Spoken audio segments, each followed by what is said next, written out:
this is a time where Parliament should do a better job of uniting and leading, and that's what should happen now.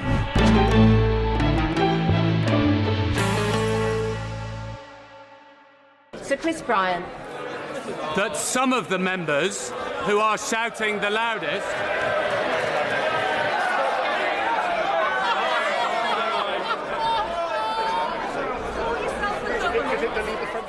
Can I just put that correct? I've never met with Sue Gray today. I didn't bump into her today. I'm offended by that comment. I think you'd like to withdraw it. Yeah, because that is the danger that we've ended up with a social speculation of not what is fact and not factual. I am honest to this House. I am true to this House. I believe in all members of this House. And I have tried to do what I thought was the right thing for all sides of this House. It is regrettable, and I apologise. I will take significant convincing that your position is not now intolerable. To respond to that, and quite rightly, I understand the feeling. As I said, I would like to have that conversation in private. I would like to meet with you as soon as possible. The Speaker, Lindsay Hoyle, was the Deputy Speaker when Joe Cox was murdered back in 2016. He was the Speaker when David Amos was murdered, a few years back. And it is absolutely true. We're talking here about MPs who aren't simply getting abuse on social media. It's much worse than that. We're talking about kind of genuine threats of harm, of violence, death threats. And the points, I think, which were put to the Speaker, and not just from Labour people, you had people like Tobias Ellwood, Giles Walker making similar points. Those are Tory MPs. Tory MPs. If you put people in a position where they either have to vote for something which they don't agree with, the SNP motion, or you don't vote at all, that leaves them massively exposed. And the right thing to do is to allow people in this debate to express the position they want to take, and that therefore you should allow them to vote for a Labour motion. And I think that Lindsay Hoyle was probably, I don't think he gave in to bullying from Labour. I think he genuinely would have felt that he wanted to give everybody, a government person, a Labour person, an SNP person, the opportunity to vote for the motion they wanted to vote for, so that everybody would have their position on the record. But of course, by breaking precedent, it then causes complete chaos. It ends up with only the Labour motion being put, but it's sort of it's such a mess.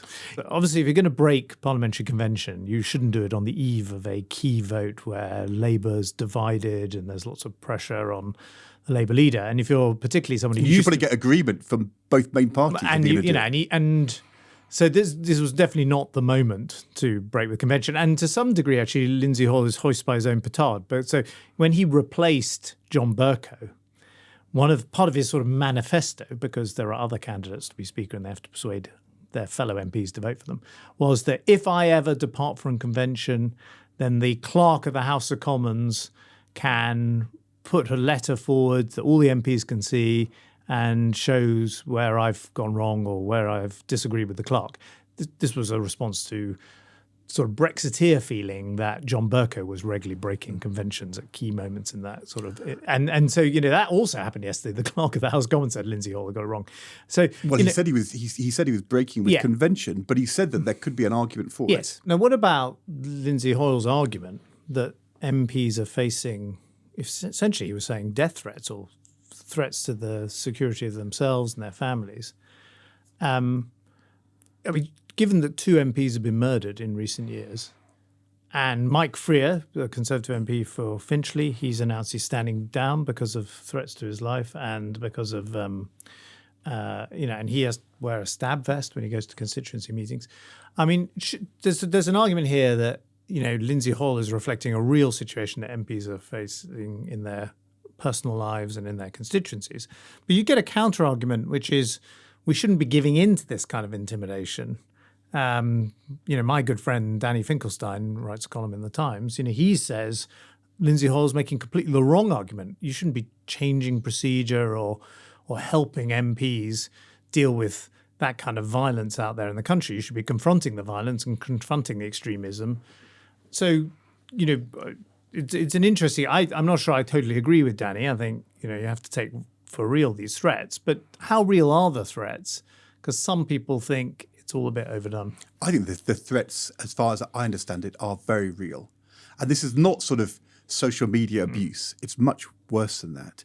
I think part of the challenge for Keir Starmer now, he had a vote in the Commons, which has reunited the Labour Party around a position. But of course, a few months ago, there were very exposed MPs who decided not to rebel.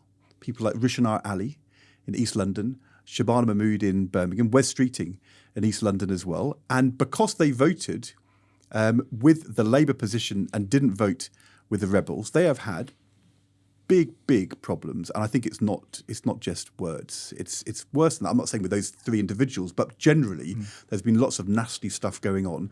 And when you have simultaneously a national security imperative, which what happens in Israel-Gaza is, and also a threat to members of parliament across all parties, the right thing to do is for the parties to come together and be statesmanlike. And that is what you would do at a time of war or conflict. And that's what we should be doing here.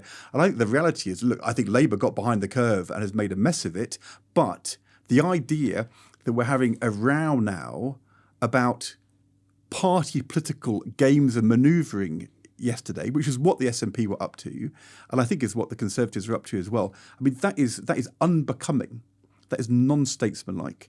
And I think that that the answer to Danny is not to say the Speaker's illegitimate to worry about threats to individual MPs and to try and break procedure. The right thing to say to Danny is this is a time where Parliament should do a better job of uniting and leading, and that's what should happen now.